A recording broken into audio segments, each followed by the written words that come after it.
नमस्कार दोस्तों, विष्णु पुराण में आपका बहुत बहुत स्वागत है। आज हम विष्णु पुराण के चतुर्थ अंश के पहले अध्याय को शुरू करते हैं। वैवस्वत मनु के वंश का विवरण। श्री मैत्रेय जी बोले, हे भगवान, सत्कर्म में प्रवृत्त रहने वाले पुरुषों को जो करने चाहिए उन संपूर्ण नित्य नैमित्तिक कर्मों का आपने वर्णन कर दिया। हे गुरु, आपने वर्ण धर्म और आश्रम धर्मों की व्याख्या भी कर दी। अब मुझे राजवंशों का विवरण सुनने की इच्छा है, अतः उनका वर्णन कीजिए। श्री पराशर जी बोले, हे मैत्रेय, अब तुम अनेकों यज्ञकर्ता, शूरवीर और धैर्यशाली भूपालों से सुशोभित इस मनुवंश का वर्णन सुनो, जिसके आदि पुरुष श्री ब्रह्मा जी हैं। हे मैत्रेय, अपने वंश के संपूर्ण पापों को नष्ट करने के लिए इस वंश परंपरा की कथा का क्रमशः श्रवण करो। उसका विवरण इस प्रकार है। सकल संसार के आदि कारण भगवान विष्णु हैं। वे अनादि तथा ऋक, यजु, साम स्वरूप हैं। उन ब्रह्म स्वरूप भगवान विष्णु के मूर्त रूप ब्रह्मांड में हिरण्यगर्भ भगवान ब्रह्मा जी सबसे पहले प्रकट हुए। ब्रह्मा जी के दाएं अंगूठे से दक्ष प्रजापति हुए, दक्ष से अदिति हुई तथा अदिति से विवस्वान और विवस्वान से मनु का जन्म हुआ। मनु के इक्ष्वाकु, नृग, धृष्ट, शर्याति, नरिष्यंत, प्रांशु, नाभाग, दिष्ट, करुस और प्रशद्र नामक 10 पुत्र हुए। मनु ने पुत्र की इच्छा से मित्रा वरुण नामक 2 देवताओं के यज्ञ का अनुष्ठान किया, किंतु होता के विपरीत संकल्प से यज्ञ में विपर्य हो जाने से उनके इला नाम की कन्या हुई। हे मैत्रेय, मित्रा वरुण की कृपा से वह इला ही मनु का सुद्युम्न नामक पुत्र हुई। फिर महादेव जी के कोप से वह स्त्री होकर चंद्रमा के पुत्र बुध के आश्रम के निकट घूमने लगी। बुध ने अनुरक्त होकर उस स्त्री से पुरुरवा नामक पुत्र उत्पन्न किया। पुरुरवा के जन्म के अनंतर भी परम ऋषिगण ने सुद्युम्न को पुरुषत्व लाभ की आकांक्षा से क्रतुमय, ऋग्यजु, सामाथर्वमय, सर्ववेदमय, मनोमय, ज्ञानमय, अन्नमय और परमार्थतः अकिंचनमय भगवान यज्ञ पुरुष का यथावत यजन किया। तब उनकी कृपा से इला फिर भी सुद्युम्न हो गई। उसके भी उत्कल, गय और विनत नामक 3 पुत्र हुए। पहले स्त्री होने के कारण सुद्युम्न को राज्याधिकार प्राप्त नहीं हुआ। वशिष्ठ जी के कहने से उनके पिता ने उन्हें प्रतिष्ठान नामक नगर दे दिया था। वहीं उन्होंने पुरुरवा को दिया। पुरुरवा की संतान संपूर्ण दिशाओं में फैले हुए क्षत्रिय गण हुए। मनु का प्रशद्र नामक पुत्र गुरु की गौ का वध करने के कारण शूद्र हो गया। मनु का पुत्र करुष था। करुष से कारुष नामक महाबली और पराक्रमी क्षत्रिय गण उत्पन्न हुए। दिष्ट का पुत्र नाभाग वैश्य हो गया था। उससे बलंधन नाम का पुत्र हुआ। बलंधन से महान कीर्तिमान वत्सप्रीति, वत्सप्रीति से प्रांशु और प्रांशु से प्रजापति नामक इकलौता पुत्र हुआ। प्रजापति से खनित्र, खनित्र से चाक्षुष तथा चाक्षुष से अति बल पराक्रम संपन्न विंश हुआ। विंश से विविंशक, विविंशक से खनिनेत्र, खनिनेत्र से अति विभूति और अति विभूति से अति बलवान और शूरवीर करंधम नामक पुत्र हुआ। करंधम से अवीक्षित हुआ और अवीक्षित के मरुत नामक अति बल पराक्रम युक्त पुत्र हुआ, जिसके विषय में आजकल भी ये 2 श्लोक गाए जाते हैं। मरुत का जैसा यज्ञ हुआ था वैसा इस पृथ्वी पर और किसका हुआ है, जिसकी सभी याज्ञिक वस्तुएं सुवर्णमय और अति सुंदर थी।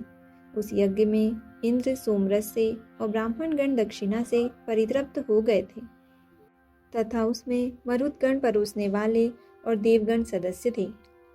उस चक्रवर्ती मरुत के नरिष्यंत नामक पुत्र हुआ तथा नरिष्यंत के दम और दम के राजवर्धन नामक पुत्र उत्पन्न हुआ। राजवर्धन से सुवृद्धि, सुवृद्धि से केवल और केवल से सुधृति का जन्म हुआ। सुधृति से नर, नर से चंद्र और चंद्र से केवल हुआ। केवल से बंधुमान, बंधुमान से वेगवान, वेगवान से बुध, बुध से तृणबिंदु तथा तृणबिंदु से पहले तो इलविला नाम की एक कन्या हुई थी, किंतु पीछे अलम्बुषा नाम की एक सुंदरी अप्सरा उस पर अनुरक्त हो गई। उससे तृणबिंदु के विशाल नामक पुत्र हुआ, जिसने विशाला नाम की पुरी बसाई। विशाल का पुत्र हेमचंद्र हुआ। हेमचंद्र का चंद्र, चंद्र का धूम्राक्ष, धूम्राक्ष का संजय, संजय का सहदेव और सहदेव का पुत्र कृशाश्व हुआ। कृशाश्व के सोमदत्त नामक पुत्र हुआ जिसने 100 अश्वमेध यज्ञ किए थे। उससे जन्मेजय हुआ और जन्मेजय से सुमति का जन्म हुआ। ये सब विशाल वंशीय राजा हुए। इनके विषय में यह श्लोक प्रसिद्ध है। तृणबिंदु के प्रसाद से विशाल वंशीय समस्त राजा लोग दीर्घायु, महात्मा, वीर्यवान और अति धर्मपरायण हुए। मनुपुत्र शर्याति के सुकन्या नाम वाली एक कन्या हुई जिसका विवाह च्यवन ऋषि के साथ हुआ। शर्याति के आनर्त नामक एक परम धार्मिक पुत्र हुआ। आनर्त के रेवत नाम का पुत्र हुआ जिसने कुशस्थली नाम की पुरी में रहकर आनर्त देश का राज्य भोग किया। रेवत का भी रेवत कुकुदमी नामक एक अति धर्मात्मा पुत्र था जो अपने 100 भाइयों में सबसे बड़ा था। उसके रेवती नाम की एक कन्या हुई। महाराज रेवत उसे अपने साथ लेकर ब्रह्मा जी से यह पूछने के लिए कि यह कन्या किस वर के योग्य है ब्रह्मलोक को गए। उस समय ब्रह्मा जी के समीप हाहा और हूहू नाम 2 गंधर्व अतीतान नामक दिव्य गान गा रहे थे।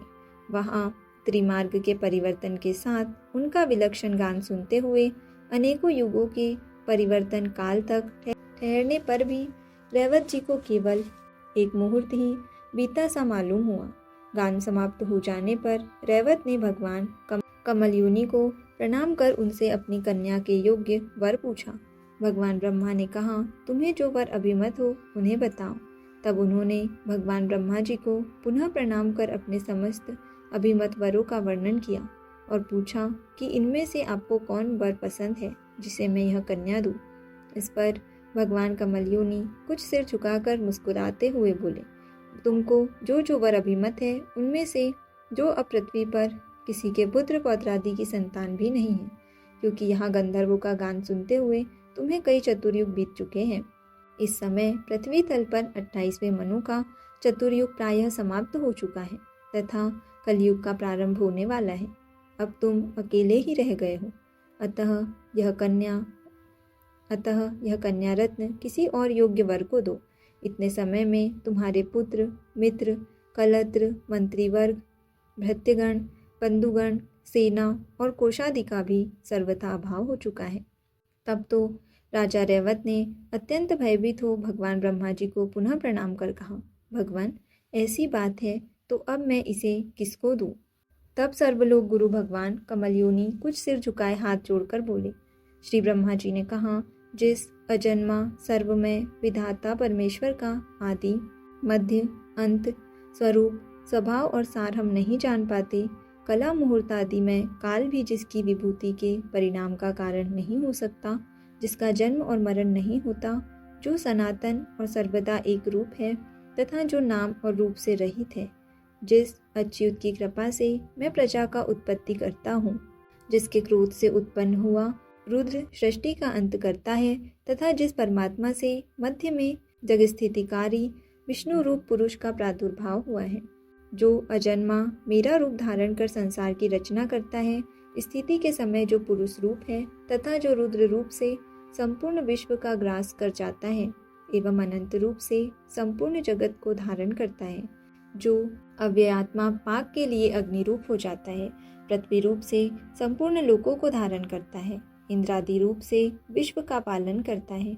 और सूर्य तथा चंद्र रूप होकर संपूर्ण अंधकार का नाश करता है, जो श्वास प्रश्वास रूप से जीवों में चेष्टा करता है, जल और अन्न रूप से लोक की तृप्ति करता है तथा विश्व की स्थिति में संलग्न रहकर जो आकाश रूप से सबको अवकाश देता है, जो सृष्टिकर्ता होकर भी विश्व रूप से आप ही अपनी रचना करता है, जगत का पालन करने वाला होकर भी आप ही पालित होता है तथा संहारकारी होकर भी स्वयं ही संहत होता है, और जो इन तीनों से पृथक इनका अविनाशी आत्मा है, जिसमें यह जगत स्थित है, जो आदि पुरुष जगत स्वरूप है और इस जगत के ही आश्रित तथा स्वयंभू है। हे नृपते, संपूर्ण भूतों का उद्भव स्थान वह विष्णु धरातल में अपने अंश से अवतीर्ण हुआ है। हे राजन, पूर्व काल में तुम्हारी जो अमरावती के समान कुशस्थली नाम की पुरी थी, वह अब द्वारकापुरी हो गई है। वहीं वे बलदेव नामक भगवान विष्णु के अंश विराजमान हैं। हे नरेंद्र, तुम यह कन्या उन माया मानव श्री बलदेव जी को पत्नी रूप से दो। ये बलदेव जी संसार में अति प्रशंसनीय हैं और तुम्हारी कन्या भी स्त्रियों में रत्न स्वरूपा है, अतः इनका योग सर्वथा उपयुक्त है। श्री पराशर जी बोले, भगवान ब्रह्मा जी के ऐसा कहने पर प्रजापति रैवत पृथ्वी तल पर आए तो देखा कि सभी मनुष्य छोटे छोटे कुरूप, अल्प तेजोमय, अल्पवीर्य तथा विवेकहीन हो गए हैं।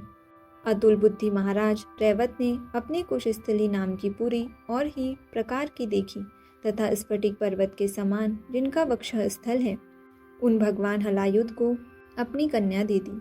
भगवान बलदेव जी ने उसे बहुत ऊंची देखकर अपने हल के अग्रभाग से दबाकर नीचे कर ली। तब रेवती भी तत्कालीन अन्य स्त्रियों के समान हो गई।